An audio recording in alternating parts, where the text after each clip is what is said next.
de relations extérieures à l'université de Sétif 2 et membre du comité scientifique du projet. Merci bien, Madame Belhoussine.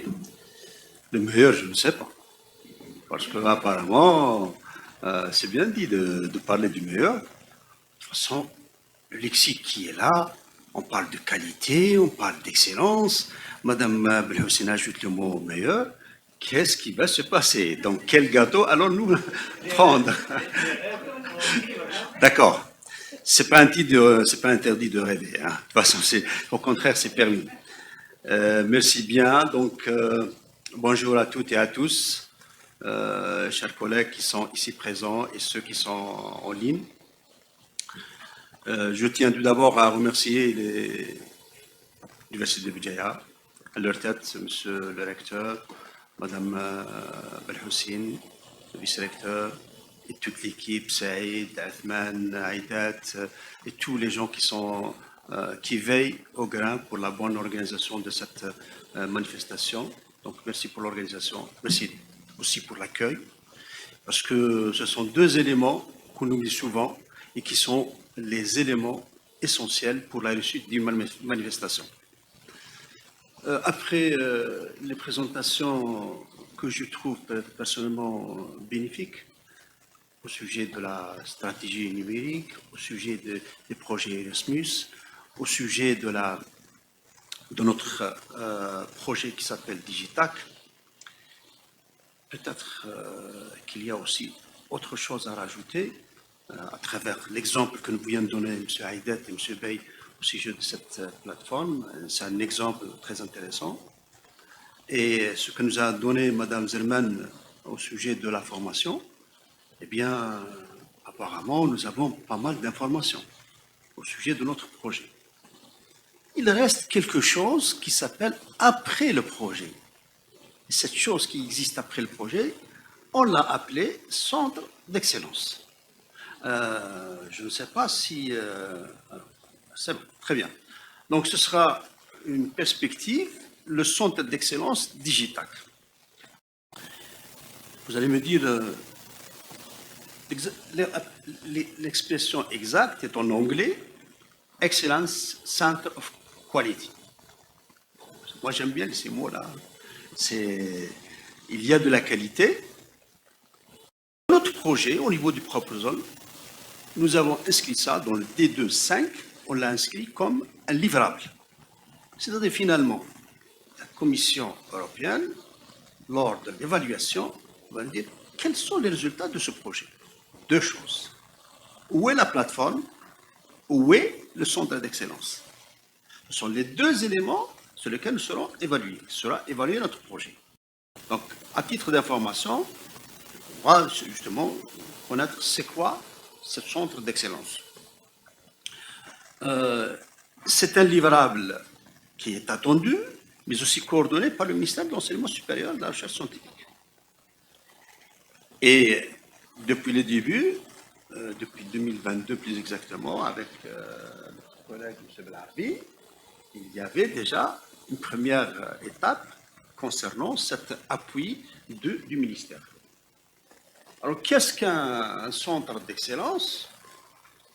Le projet, comme vous le savez bien, Digitac a pour objectif de doter l'assurance qualité de l'enseignement supérieur en Algérie d'un système d'information fonctionnant en réseau. Vous voyez, la notion de réseau, elle est très importante. Je me rappelle très bien dans une formation sur ESAGOV, après la fin du projet, il y avait des communications concernant cette question de réseau et concernant de hub. Après le projet, comme l'a dit ce matin Madame Chader, il y a depuis 2015 une trentaine de projets. Est-ce que nous, au niveau de l'université, nous connaissons ces projets? Est-ce que nous connaissons ce qui a été réalisé? Est-ce que nous connaissons les résultats de ce projet? Est-ce qu'il y a une suite de ce projet? En principe, nous devons savoir et nous devons avoir une banque de données. Et donc, ce serait bien d'avoir un hub ou une structure qui, effectivement, va permettre de capitaliser un peu tous les travaux qui ont été réalisés. Donc, dans ce cadre, dans le cadre de notre projet, nous avons visé la création d'un hub de connaissances et de bonnes pratiques qu'on a appelé le centre d'excellence. Ce centre d'excellence de la qualité permettra aux universités membres du projet, dans un premier temps, puis l'ensemble des établissements d'enseignement supérieur algériens, par la suite, de coopérer sur les questions liées à la mise en place et au suivi des actions d'assurance qualité et leur digitalisation. Donc, les deux termes clés de notre projet, comme l'a si bien dit ce matin Mme Mounia, à savoir digitalisation et assurance qualité. Dans les réunions de mercredi, on revient toujours sur cette question, où est le rapport entre digitalisation et assurance qualité et comment permettre un peu cette relation pour avoir un meilleur résultat. Quelle est la mission centrale de ce projet? Sa mission centrale, avant cela, j'aimerais bien reprendre cette question de hub de connaissances. Là, nous avons quand même, lorsqu'on parle de hub, on parle d'un point central où se regroupent toutes sortes de communications. C'est-à-dire le rôle finalement, c'est quoi? Relier plusieurs périphériques afin de partager les ressources des informations et des structures, bien sûr. La mission centrale qui sera confiée au projet, au centre d'excellence, est la capitalisation. J'ai entendu ce matin ce mot-là, et c'est un mot qui est très très important. On oublie cela, on oublie souvent que lorsqu'on fait un travail, il faudra quand même le capitaliser. Ça nous appartient maintenant. C'est vrai qu'il y a eu l'Union européenne, il y a eu des formations, etc. Mais où est? Qu'est-ce qu'on a? Qu'est-ce qu'on peut garder? Au niveau du ministère, nous devons avoir une banque de données. Au niveau des établissements, nous devons avoir des banques de données qui permettent de venir une deuxième fois sur l'assurance qualité. J'ai déjà un projet sur l'assurance qualité et il va ce que nous avons comme résultat va nous permettre d'avancer. Donc, capitaliser le partage des bonnes pratiques, absolument. Nous avons lorsqu'on discute dans nos réunions, on parle de bonnes pratiques. Qu'est-ce qu'on a fait dans cette question, sur ce problème-là, concernant le développement durable? Qu'est-ce qu'on a fait sur la formation doctorale? Et donc, il y a échange, et il y a échange enrichissant. Donc, le partage des bonnes pratiques en fournissant une structure qui améliore les compétences des personnes. Donc, le centre d'excellence est une structure. Nous envisageons de mettre en place cette structure qui améliore les compétences des personnes en leur donnant les outils et les bonnes pratiques en assurance qualité pour mieux gérer le travail. Oui, il y a le mot encore mieux gérer. Donc, la question du meilleur dont vous parlez tout à l'heure, donc la bonne, moi je ne parle pas seulement de gouvernance, je parle de la bonne gouvernance. Souvent, on oublie. Il y a gouvernance, il y a gestion. Mais est-ce qu'elle est bonne, cette gestion? Est-ce qu'elle est fructueuse? Est-ce qu'elle aide à améliorer les résultats? C'est aussi un concept. Pourquoi un concept? Parce que on s'est posé la question. Centre d'excellence, structure, quel est le thème? Donc, on a pris pas mal d'exemples dans pas mal d'universités étrangères et on a trouvé que le terme là, quand même, c'est assez important. Parce que Mme Chader, tout à l'heure ce matin, parlait de quoi? Nous avons des compétences. Et dans toutes les universités, il suffit qu'il y ait de l'occasion. Et cette occasion va donner naissance, va permettre à la personne de montrer un peu ses compétences. Donc, les occasions doivent exister. Et pourquoi pas, dans les projets, soit par exemple le cas du projet d'Erasmus. Donc, ce concept de centre d'excellence vise à passer du management par le contrôle du personnel au management par le développement des compétences. Donc, c'est pour cette raison que la question de l'agence de la qualité, qui est en cours de mise en place par le ministère de l'Enfant, doit être quand même, il faut qu'il y ait une certaine relation entre cela. Alors, le centre d'excellence est donc une entité organisationnelle dont l'objectif sera l'amélioration de la qualité de l'enseignement supérieur dans l'établissement d'enseignement supérieur, en promouvant l'excellence dans le domaine du référentiel national pour l'assurance qualité des établissements d'enseignement supérieur. Je dis bien ex-ERNAQES, parce qu'aujourd'hui, on ne parle plus d'Ernakes, on parle d'Ernak et EES. C'est-à-dire, finalement, si je dirais finalement, c'est le référentiel national pour l'assurance qualité des établissements d'enseignement supérieur et de recherche scientifique. Donc, c'est très important, cet Ernak, ce référentiel. Nous avons 8 domaines. Il y avait au départ 7, je pense, 7 domaines, et le nouveau a rajouté un autre domaine. C'est dans le sens, comme disait tout à l'heure Mme Chader, à savoir cette notion d'actualisation, de modernisation, une université moderne. Où est le développement durable dans l'ancien Ernak? Il n'y avait pas la place pour le développement durable. Or, dans toutes les universités maintenant étrangères, on parle de développement durable. Et ce matin, Mme Chader parlait d'ODD, tel, etc. Donc, quelque part, il était important de rajouter ce domaine qui est le développement durable. Alors, nous avons la formation, le domaine de la formation, le domaine de la recherche-innovation, le domaine de la gouvernance, la vie dans les établissements universitaires, le domaine des infrastructures, le domaine de la relation avec le monde socio-économique, le domaine de la coopération internationale et le développement et le domaine de la responsabilité sociétale et le développement durable. Donc, si on revient, et nous devons, nous, au niveau des universités, nous devons tous, chaque enseignant, chaque administratif, chaque doit, dans nos formations, nous avons un système. Dans les formations locales, nous avons un institut. Ça, il faut que les gens comprennent qu'il y a un référentiel très, très important et qu'il faudra qu'il y ait jeté un coup d'œil. Il y a beaucoup, beaucoup de choses. Il y a des preuves, il y a des critères qui permettent encore d'avoir une autre université. Une université, je dirais, tout simplement moderne. Alors, qu'est-ce que ce centre doit permettre aussi? C'est aider les établissements universitaires à améliorer leur performance en proposant et implémentant des normes, des processus et de meilleures pratiques dans ce domaine. Alors, parfois, on parle du classement de l'université, on dit, est-ce que c'est le nombre de publications? On oublie quelque chose qui s'appelle la norme. On parle de la norme. Revenons à tout à l'heure, M. May parlait de la norme ISO 9001, et on parle du 16000, on parle, etc. Donc, est-ce que nous sommes pour ce classement? Je dis, mais on est 300, on est 1000, etc. Mais essayez de connaître un peu cette question de normes, ces critères qui permettent à l'université d'avoir un meilleur classement. Offrir également des formations et des conseils. Donc, c'est une structure qui, avec tout le travail qui a été fait, peut devenir un lieu à la fois pour former des gens, bien sûr, exactement, et d'expertise. Donc, formation des conseils aux parties prenantes d'établissement pour améliorer leurs compétences et leurs connaissances en matière d'assurance qualité. Il y a le membre externe, oui, il est chérik, il est partenaire. Mais il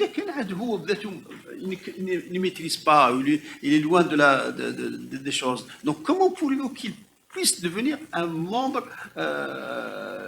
partenaire dans le sens exact? Donc, lui aussi, il doit, pourquoi pas, être formé.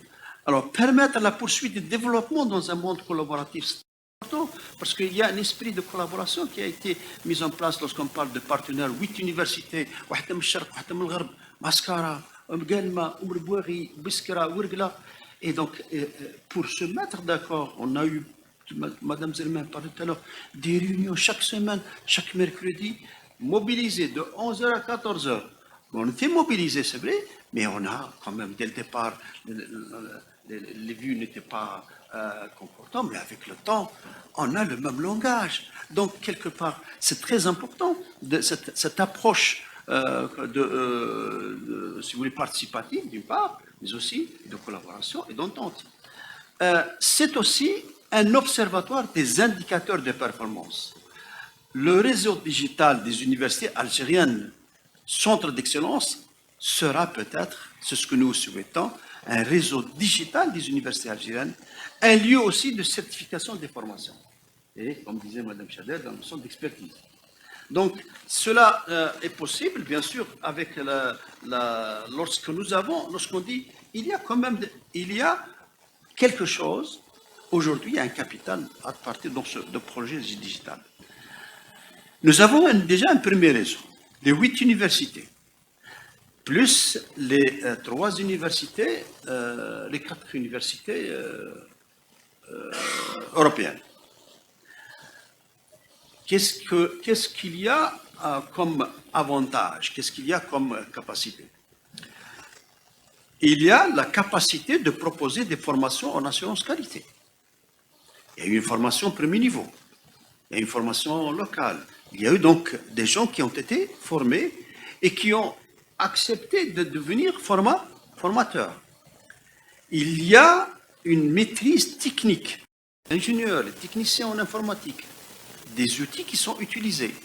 Il y a la maîtrise du référentiel national MACS. Dans le groupe, nous avons des membres du référentiel national. Et parmi ces membres-là, il y a notre collègue Athman, qui a participé dans l'élaboration du référentiel national. Donc, vous voyez, il y a des compétences, mais ils sont quelque part éparpillés. Pourquoi pas le... Pardon? Il y a Rabia de Azmou d'Oran, de Lusto. Il y a M. Rabia Khalif qui lui-même la personne qui a rédigé, a réuni, etc. Donc il y a quand même, dans notre projet, nous avons pas mal de compétences qui effectivement qui maîtrisent un peu la question des référentiels et qui peuvent donc aider les collègues. La capacité d'utilisation des processus. Nous avons tout à l'heure vu un exemple avec Aïdat. Le réseau ainsi mis en place et le partage de connaissances, compétences, de bonnes pratiques sera tout à fait possible. Nous avons des infrastructures développées au sein des établissements. Les 8 universités ont reçu un équipement, un matériel. Je dis bien un matériel. Il y a le data center à Ouargla, mais dans toutes les universités, nous avons un équipement. Et qui est, bien sûr, qui sera inventorié, utilisé. Donc, la Commission européenne, où est le matériel? Bien sûr, le matériel doit être utilisé. Le matériel va quand même être utilisé. Et il y a quelque chose à laquelle nous avons pensé dans le groupe des centres d'excellence, c'est la question du sentiment d'appartenance au réseau. Souvent, pour qu'il y ait implication, pour qu'il y ait résultat, il faut qu'il y ait quelque part un sentiment. Tout à l'heure, ce matin, on parlait de citoyenneté, le sentiment d'appartenance à ce réseau et de dire finalement, c'est un réseau qui, j'ai travaillé, nous avons fourni des efforts, il y a automatiquement, il peut y avoir des résultats. Comment on conçoit un peu l'organisation de ce hub de connaissances? Il y a d'abord un comité, 3 comités. Bien sûr, cela est possible lorsqu'il sera créé, parce qu'officiellement, il n'est pas créé. Aujourd'hui, c'est une idée. Aujourd'hui, c'est un projet. C'est la suite de notre projet. Nous avons conçu un organigramme qui est composé finalement. D'abord, doit y avoir une feuille de route. Quels sont les objectifs, quelle est la mission de ce projet, quelles sont ses responsabilités, etc., etc. Et puis, il y a 3 comités. Le comité de pilotage, le comité d'appui technique, le comité pédagogique. Bien sûr, il va y avoir... Alors, le comité de pilotage, il est composé d'un représentant par université et qui se réunirait une fois par an. Le rôle du pilotage, c'est l'analyse des besoins et priorités, décision d'orientation et gestion des risques. Cette question de gestion des risques, elle est présente dans nos projets Digitac.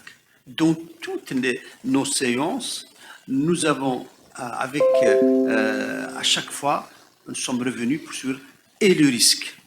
Parce que lorsqu'on parle de qualité, il faut prendre en question la question du risque. Si on oublie la question du risque, on ne prend pas le plan B. Tout à l'heure, M. Bey parlait de plan B. Donc, parce qu'il y a un risque d'absence d'Internet, il y a un risque d'absence de site, etc., etc. Le rôle à jouer dans l'animation du réseau, exemple, organisation de journées d'échange, d'action de sensibilisation, un calendrier de formation, etc.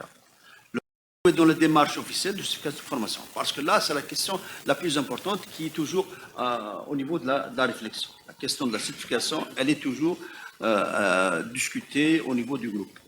Un deuxième comité, le comité d'appui technique, composé d'informaticiens désignés par les 8 universités, le rôle joué dans la maintenance de l'outil. Et ensuite, le troisième comité, c'est le comité d'appui pédagogique. Il est composé de membres intéressés par la thématique désignée par les 8 universités, le rôle à jouer dans la mise en place d'une formation certifiante, aussi la mise en place d'une réserve de formateurs, échange de formateurs entre universités, d'une même conférence régionale pour maintenir l'expertise au sein des universités, mais aussi la mise en place du document bonnes pratiques et recommandations et le rôle à jouer dans l'organisation des formations, première formation, deuxième formation, formation continue, etc. C'est normal qu'il faut qu'il y ait des outils pour notre centre, un centre de documentation, des réserves de présentation. Nous sommes en train de réunir. Nous réunissons chaque fois. Aujourd'hui, par exemple, Madame Mounia, à la fin, elle va avoir une banque. Première présentation, deuxième présentation, troisième. Donc, c'est déjà, quelque part, des choses qui seront utilisées au niveau local. Et bien sûr, des modules vidéo. Alors, quelle est la mission que nous proposons pour ce centre? C'est l'amélioration de la qualité de l'enseignement supérieur dans les établissements universitaires, en accompagnant la mise en place de processus d'assurance qualité efficace, la fourniture d'une expertise, d'un soutien et de ressources pour aider les établissements à atteindre l'excellence dans le domaine de référence du RNACS, soutenir les établissements dans leur mission d'enseignement en les aidant à structurer leur système d'information sur base de l'expérience digitale, capitaliser le partage de bonnes pratiques en fournissant une structure qui améliore les compétences des personnes en leur donnant les outils et les bonnes pratiques en assurance qualité pour mieux gérer leur travail. Assurer la formation continue des personnels en charge de la gestion de la qualité des établissements dans leur mission d'enseignement. Merci pour votre... avant ça, je voudrais... c'est bon, je pense que j'ai terminé. Merci beaucoup.